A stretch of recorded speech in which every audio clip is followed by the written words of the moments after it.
धरती के धरातल पर भावपूर्ण और भक्ति भाव के उभरते गीतों का मैं गीतकार हूं। मैं ओमकार हूं।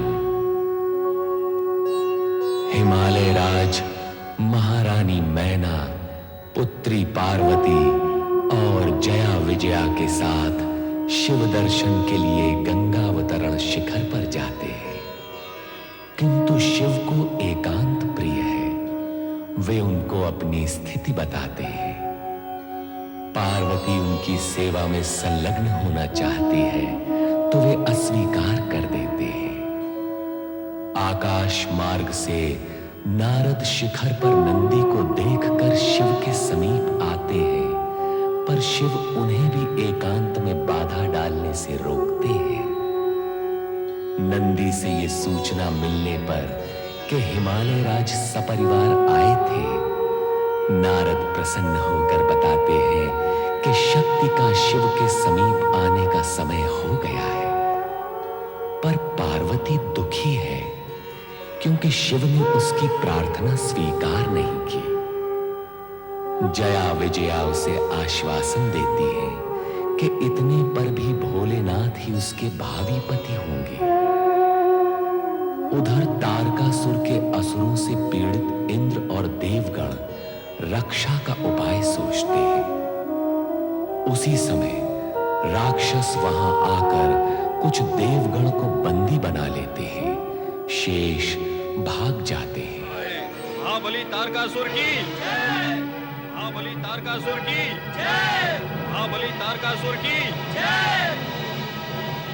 कौन है ये लोग? क्या यही रंग में भंग कर रहे थे? ये रंग में भंग नहीं, अंग भंग करने की योजना बना रहे थे महाबली। अंग भंग? मदिरापान हम कर रहे हैं और मादकता तुम पर कैसे सवार हो गई? ये अंग भंग क्या होता है? ये देवता है, आपके विरुद्ध षड्यंत्र कर रहे थे। चुप! मैं जानता हूं कि ये देवता हैं और मैं ये भी जानता हूं कि ये मेरे विरुद्ध षड्यंत्र करते रहते हैं, किंतु ये अंग-भंग क्या हो? राग रंग हो सकता है, रंगा रंग हो सकता है और रंग में भंग भी हो सकता है, किंतु ये अंग भंग क्या होता है? अंग भंग का अर्थ होता है अंग को भंग करना। ए मूर्ख, तू हमको भी अपनी तरह मूर्ख समझता है?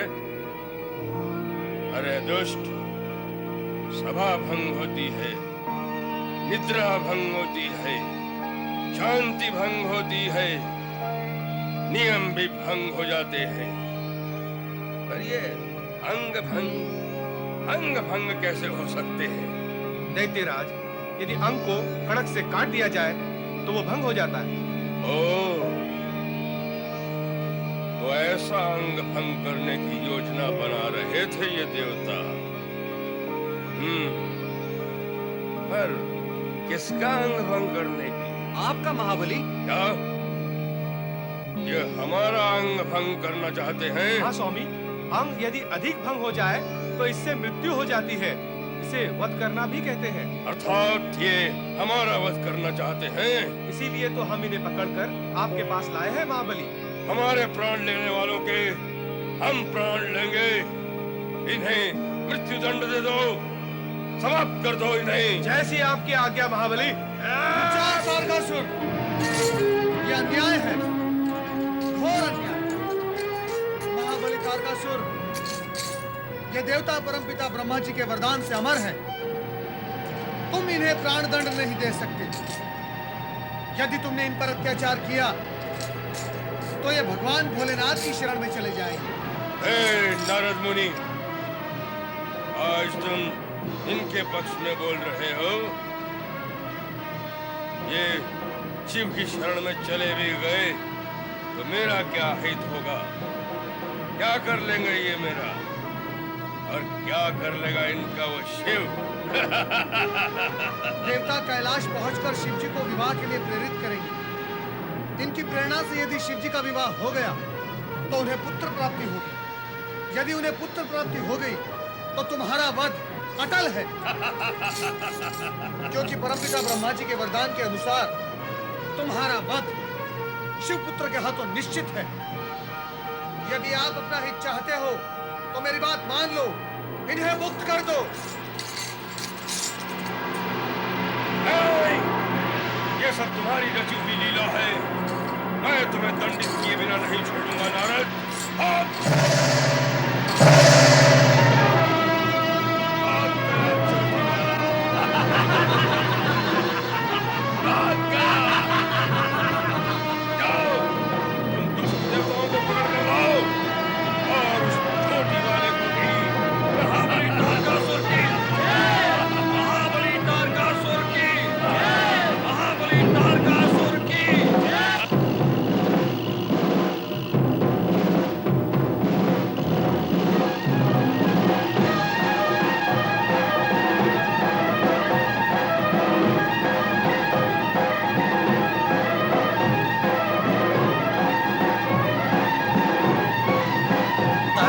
राक्षस हमारा पीछा कर रहे हैं, किंतु हमें पकड़ नहीं पा रहे हैं। अदृश्य होने के कारण हम उन्हें दिखाई नहीं पड़ रहे। तो फिर हम उन्हें इसी ओर बुलाते हैं। कैसे? देवराज इंद्र की जय और ओम नमः शिवाय बोलिए। देवराज इंद्र की जय, देवराज इंद्र की जय, देवराज इंद्र की जय।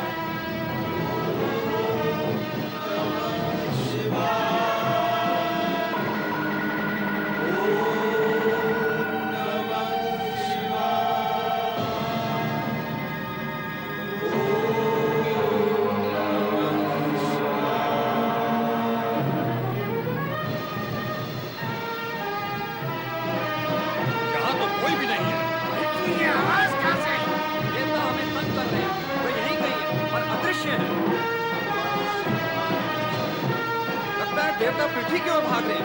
हमें भी पृथ्वी की ओर चलना चाहिए।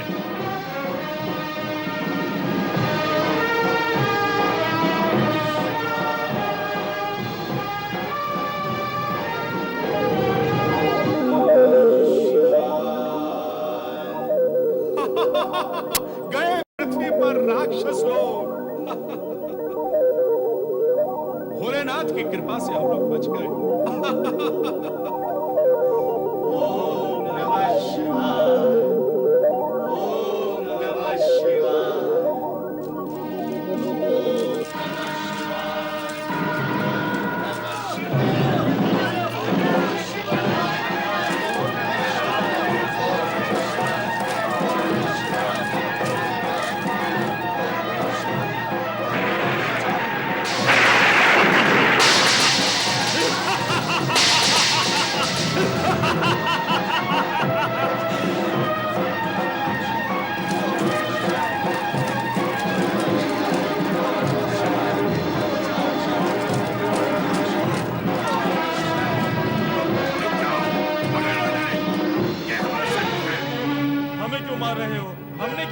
राक्षस भाई हमें जानो, हमें पहचानो। हम वही हैं जो तुम हो।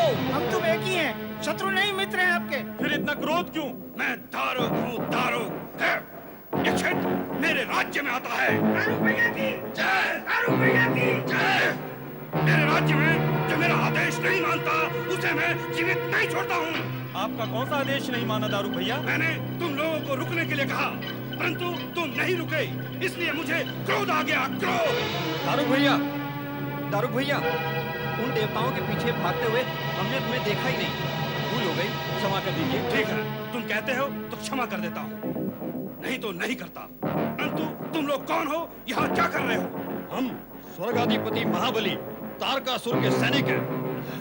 तारकासुर? हाँ, जिनका स्वर्ग पे राज है और जिन्होंने इंद्र को पराजित करके वहाँ राज स्थापित किया है। अरे तुम उस तारकासुर की बात कर रहे हो? हाँ, तुम पहचानते हो उन्हें? हाँ, मैं उसे बहुत अच्छी तरह से पहचानता हूँ। बचपन में तू तू तू तू तू तू तू तू कबड्डी खेलते थे हम। अरे वो तो मेरा शिष्य है। तो फिर तुम हमारे दादा गुरु हुए।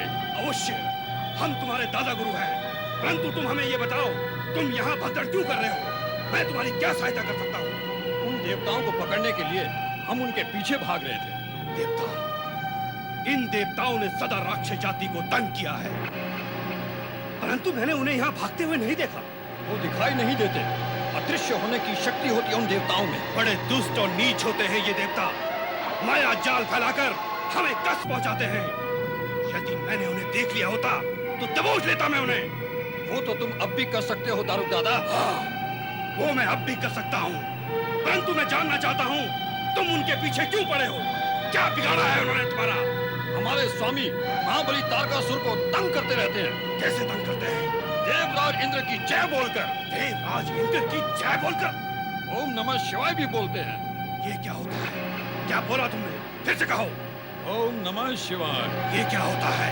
ये मंत्र है, भगवान शिव का मंत्र है। शिव? शिव क्या होता है? देवता है, बड़े देवता है, देवताओं के भी देवता हैं, इसीलिए उन्हें देवादी देव कहते हैं। मुझसे भिड़ाओ उस देवताओं के देव को। ओम बोलना भूल जाएगा वो। वे ओम नहीं बोलते, वे स्वयं ही ओम है। होगा, ये सब मिलकर तुमको और तारकासुर को तंग करते हैं। देख लूंगा मैं इन सबको। पर दारुक दादा, देवता तो अदृश्य हैं, तुम्हें दिखाई नहीं देंगे। इसलिए तुम्हें जब देवराज इंद्र की जय अथवा ओम नमः शिवाय सुनाई दे तो उनकी उपस्थिति का ज्ञान हो जाएगा। ध्वनि सुनकर उन्हें पकड़ लेना और हमें सौंप देना, फिर हम उन्हें समझ लेंगे। समझ गया। तुम लोग स्वर्ग में जाओ और तारकासुर से कहना कि दारुक ने तुम्हें शुभकामनाएं भेजी हैं। अवश्य। महाबली तारकासुर की जय। महाबली तारकासुर की जय। महाबली तारकासुर की जय। महाबली तारकासुर की। तारकासुर के अज्ञानी राक्षसों और दारुक को इस सत्य का तनिक भी ज्ञान नहीं था कि सर्वेश्वर भोलेनाथ ही इस जगत के नाथ और पालनहार हैं। ओमकार अर्थात मैं तो उनके अक्षर शरीर का प्रतीक ही हूं और पंचाक्षरी मंत्र ओम नमः शिवाय इस जगत का एकमात्र कल्याणकारी मंत्र है। सत्पुरुष जानते हैं कि देव दानव और मानव सभी के कल्याण हेतु व शुभ और मंगल कार्य को संपन्न करने का एकमात्र उपाय यह पंचाक्षरी मंत्र ओम नमः शिवाय ही है।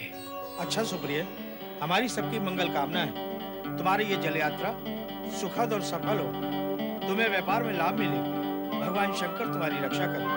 भगवान शिव की कृपा और आपके आशीर्वाद से सब ठीक ही होगा। अच्छा। ओम नमः शिवाय। ओम नमः शिवाय।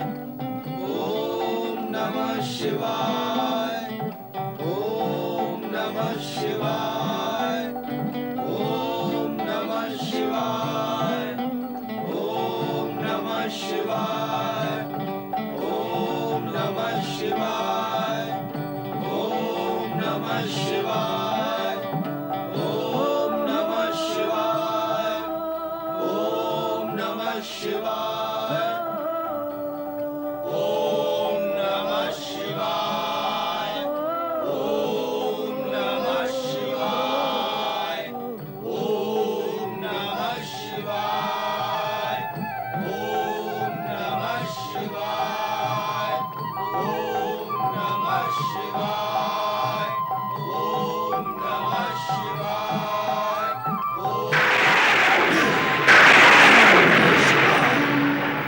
ओम नमः शिवाय। हे, तारकासुर के सैनिक और सेनापति ने यही बताया था, यदि कोई ओम नमः शिवाय बोले उसे पकड़कर उन्हें सौंप देना।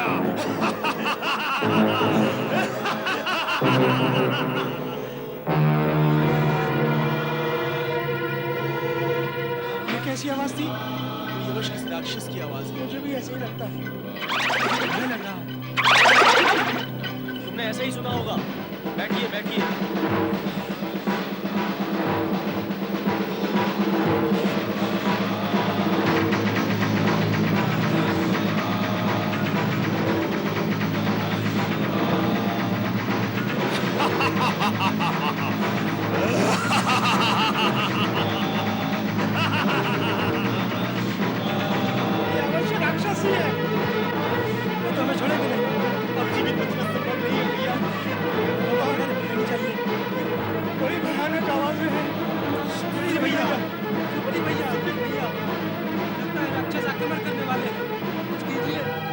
भयभीत होने की आवश्यकता नहीं।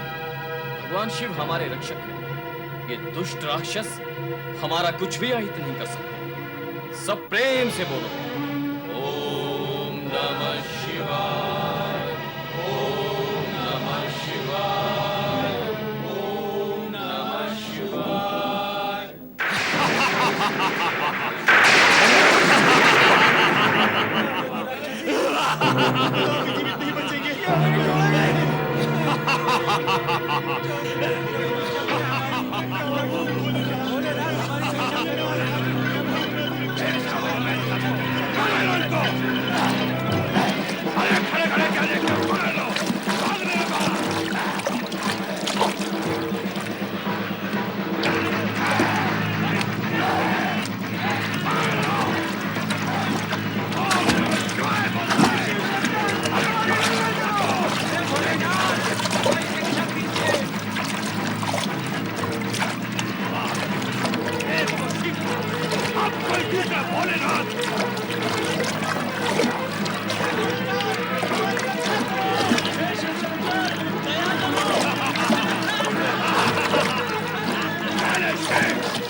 कितने बड़े देवताओं को बुलाएंगे ये छोटे मोटे देवता लोग।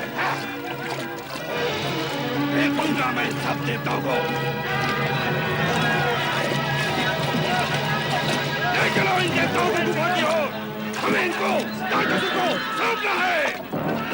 ले चलो चलो इन सबको। ले जाओ इन सबको। ले जाओ। ये हम कहाँ जा रहे हैं सुप्रिय भैया? हम तो व्यापार के लिए निकले थे। लगता नहीं कि हम जीवित बच पाएंगे। ये राक्षस हमें वन प्रदेश में क्या जीवित रखने के लिए ले जा रहे हैं? सुना नहीं था? बड़े राक्षस ने कहा था कि वो हमें तारकासुर को सौंपेगा। सबसे बड़ा दुख तो इस बात का है, हमने भगवान शिव की शरण ली और उनकी महिमा गाई, रक्षा के लिए उन्हें पुकारा, किंतु सब व्यर्थ गया। नहीं मित्र, नहीं। भगवान की भक्ति कभी व्यर्थ नहीं होती। हो रही है, हो गई। नहीं मित्र, भगवान भी परीक्षा लेते हैं। इतनी कठोर परीक्षा कि प्राणों पर बनाए। भगवान अपने भक्तों को कष्ट और कठोरता की अग्नि में दबाकर कुंदन बनाना चाहते हैं। अरे ये क्या घुसर घुसर कर रहे हो? बंद कर दो इन्हें गुफा में।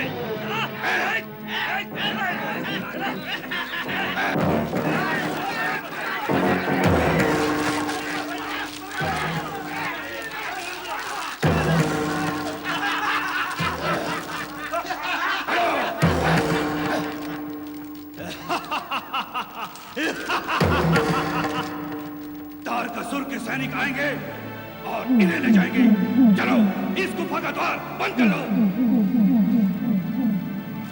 ये कहाँ आ गए हम? हमारे दुर्गंध के मस्तिष्क फटा जा रहा है। इन दुष्ट राक्षसों ने तो गुफा का द्वार भी बंद कर दिया। अब मृत्यु निश्चित है भाई। ये राक्षस अब हमें नहीं छोड़ेंगे। अरे मित्र, इतने निराश क्यों हो रहे हो? मृत्यु के मुख में पहुंचने के पश्चात क्या अब भी तुम्हें जीवित रहने की आशा है? जब भगवान के नाम का स्मरण करते हो तो उस पर विश्वास करना भी सीखो। जब विश्वास नहीं है तो केवल मुंह से जाप करते रहने से कोई लाभ नहीं है। जब तुम उसे अपना मानोगे तभी वो तुम्हारी पुकार सुनेगा। पुकारा तो था सुप्रिय भैया, पुकारने के पश्चात ये दुर्दशा हुई है। ये दुर्दशा नहीं, भगवान शिव की लीला है। चमक उत्पन्न करने के लिए वे अपने भक्तों को कष्ट की रगड़ से चमकाते हैं। बड़ी बड़ी बातें करने से कुछ नहीं होगा भैया। क्या से मुक्त होने का उपाय सोचो। हमारे सोचने से क्या होता है? जो होता है भगवान का सोचा हुआ ही होता है। वे हमारे विषय में अनुकूल सोचें। इसके लिए हमें उनके नाम का स्मरण करना होगा, उन्हें पुकारना होगा। तुम जैसा कहोगे वैसा ही करेंगे भैया। हम वैसा ही करेंगे भैया। कभी भगवान अपने भक्तों की परीक्षा लेते हैं तो कभी भक्त अपने संकटों से उबरने के लिए भोलेनाथ का नाम जाप करते हैं। पर भगवान भी परीक्षा लेते समय भक्त का धैर्य, भक्ति में उसकी निष्ठा और निस्वार्थ भाव देखकर ही भक्त पर कृपालु होकर उसके दुखों का निवारण करते हैं। यह अटल सत्य और ब्रह्म वाक्य है। यही दिव्य वाणी है।